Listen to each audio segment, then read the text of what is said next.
Assalamualaikum warahmatullahi wabarakatuh. Hai semuanya, bertemu lagi dengan saya Miss Alvira dari NMC Vocational High School pada mata pelajaran Prakarya dan Kewirausahaan untuk kelas 3 di semester genap. Pada pertemuan kali ini saya akan memaparkan materi yang sama, bab yang sama terkait kerajinan untuk pasar global bagian kedua.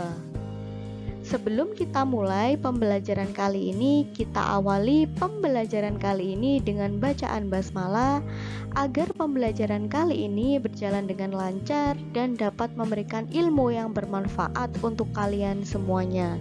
Bismillahirrohmanirrohim.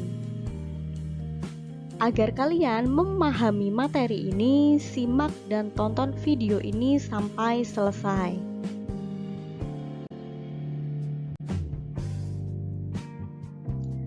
Pada bab sebelumnya, di bagian pertama kita sudah belajar beberapa poin. Yang pertama, kita sudah belajar perencanaan kerajinan untuk pasar global, dan kita sudah belajar bagaimana perancangan dan produksi usaha kerajinan untuk pasar global.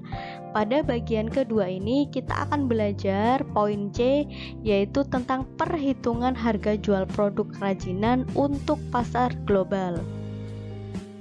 Apa sih itu harga jual produk?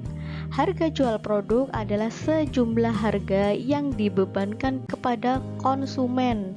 Jadi kalau kalian lihat di swalayan-swalayan harga barang yang tertera pada barang tersebut itu dinamakan dengan harga jual produk. Harga jual produk ini adalah sejumlah harga yang dibebankan kepada konsumen, yang dihitung dari biaya produksi dan biaya lain di luar produksi seperti biaya distribusi dan biaya promosi. Maksudnya harga jual produk yang kalian beli itu sudah dihitung dari biaya-biaya produksinya dan biaya lain seperti biaya distribusi maupun biaya promosi. Metode perhitungan harga pokok produksi atau HPP dapat dibuat dengan dua pendekatan. Yang pertama adalah metode full costing dan metode variable costing. HPP adalah harga pokok barang. Jadi HPP ini adalah harga pokok barang sebelum ditambah dengan laba. Misalkan harga pada barang itu adalah 16.000, kemudian harga pokoknya, maksudnya harga biaya produksi dan biaya lain untuk produksi itu harga pokoknya adalah total 10.000. Jadi keuntungan laba itu adalah 6.000 dan HPP-nya adalah 10.000.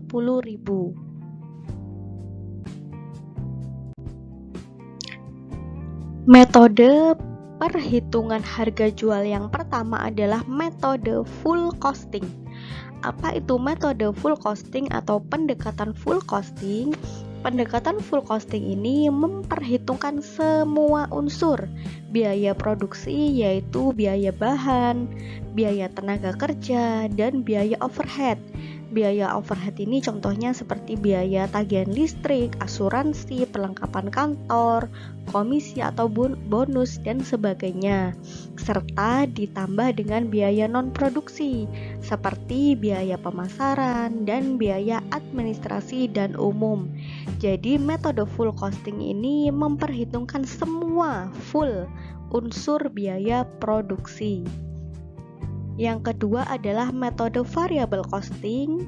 Pendekatan variable costing ini memisahkan perhitungan biaya produksi yang berlaku variabel dengan biaya tetap. Biaya variabel ini terdiri atas biaya bahan baku, biaya tenaga kerja produksi, dan biaya overhead variabel ditambah dengan biaya pemasaran variabel dan biaya umum variabel. Sedangkan biaya tetap ini terdiri atas biaya overhead tetap, biaya pemasaran tetap, biaya administrasi tetap, dan biaya umum tetap.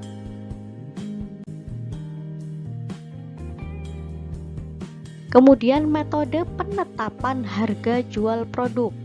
Metode penetapan harga jual produk secara teori dapat dilakukan dengan 3 pendekatan, yaitu pendekatan permintaan dan penawaran, pendekatan biaya, dan pendekatan pasar.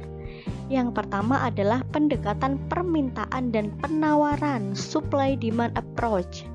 Dari tingkat permintaan dan penawaran yang ada ditentukan harga keseimbangan atau equilibrium price.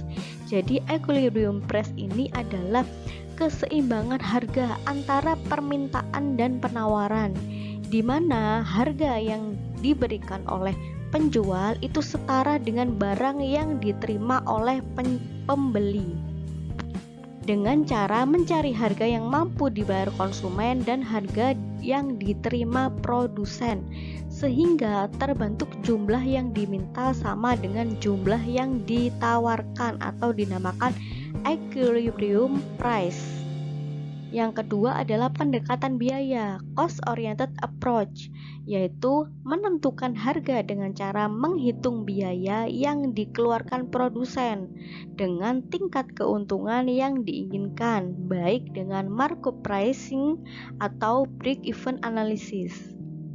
Yang terakhir adalah pendekatan pasar atau market approach, yaitu merumuskan harga untuk produk yang dipasarkan dengan cara menghitung variabel-variabel yang mempengaruhi pasar dan harga seperti situasi dan kondisi politik, persaingan, dan sosial budaya.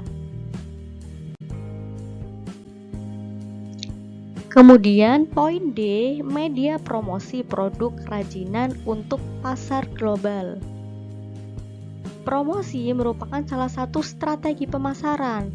Secara umum kita sudah pernah mengetahui atau pernah belajar bahwa strategi pemasaran secara umum itu ada singkatan 4P. Apa itu 4P? 4P adalah singkatan dari product, price, price, dan promotion. Dalam segi produk, ini bagaimana strategi produk itu dapat menarik konsumen dan bagaimana produk kita tuh menarik sehingga dapat diterima dan diminati oleh konsumen atau pembeli. Yang kedua adalah price atau target pemasaran, sasaran pemasaran. Bagaimana price atau tempat ini dapat strategis atau dengan kata lain price artinya bagaimana produk kita itu dijual ke sasaran yang tepat. Contohnya misalkan kita menjual baju-baju anak. Tentu market kita, sasaran kita adalah anak-anak atau orang tua. Seperti itu. Dan tidak mungkin jika kita itu menjual produk pakaian anak kepada orang-orang tua atau orang-orang lanjut usia. Jadi itu yang dinamakan dengan strategi place atau tempat. Kemudian price, strategi harga atau price ini bagaimana kita bisa membuat atau menciptakan harga yang kompetitif, harga yang bersaing, dan harga yang dapat dijangkau oleh konsumen atau pembeli. Yang terakhir adalah promotion, bagaimana strategi kita dalam berpromosi. Bisa kita berpromosi secara langsung seperti menempel iklan di koran atau sebagainya, atau di era milenial ini jangkauan promosi sangatlah luas. Kita bisa berpromosi melalui media sosial, media online ya. Kemudian kita bisa berpromosi lewat koran online seperti itu. Tujuan promosi adalah untuk mengenalkan produk kepada calon pembeli dan membuat pembeli membeli produk. Promosi yang tepat akan diikuti oleh 4 bentuk respon dari calon pembeli. Apa saja itu 4 bentuk respon dari calon pembeli? Yang pertama adalah perhatian atau attention dari calon pembeli, disebabkan oleh promosi yang menarik, didengar dan dilihat serta unggul daripada produk pesaing. Yang kedua adalah ketertarikan dari pembeli. Kemudian ketiga adalah keinginan calon pembeli untuk memiliki produk. Dan yang terakhir adalah tindakan atau action dalam membeli. Jadi yang pertama adalah karena adanya promosi, kemudian dari promosi si pembeli itu tertarik, si calon pembeli itu tertarik. Setelah tertarik, dia ada keinginan untuk memiliki produk yang kita tawarkan itu. Dan yang keempat, finalnya ada tindakan membeli. Jadi si pembeli itu membeli produk kita, dinamakan dengan action atau tindakan. Yang terakhir adalah penjualan produk kerajinan untuk pasar global secara langsung maupun online.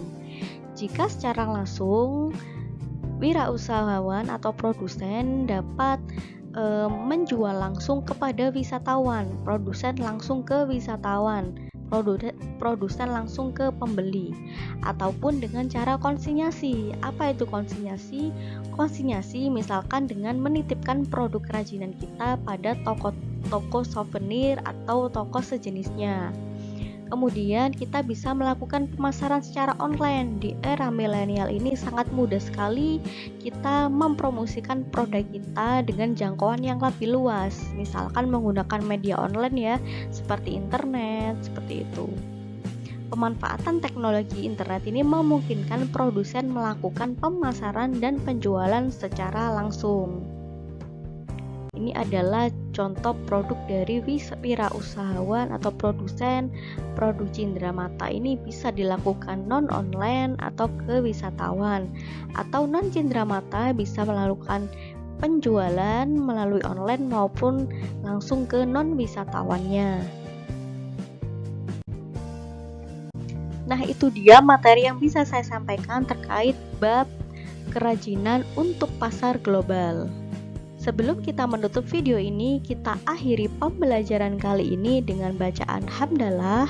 Alhamdulillahirobbilalamin. Terima kasih. Wassalamualaikum warahmatullahi wabarakatuh.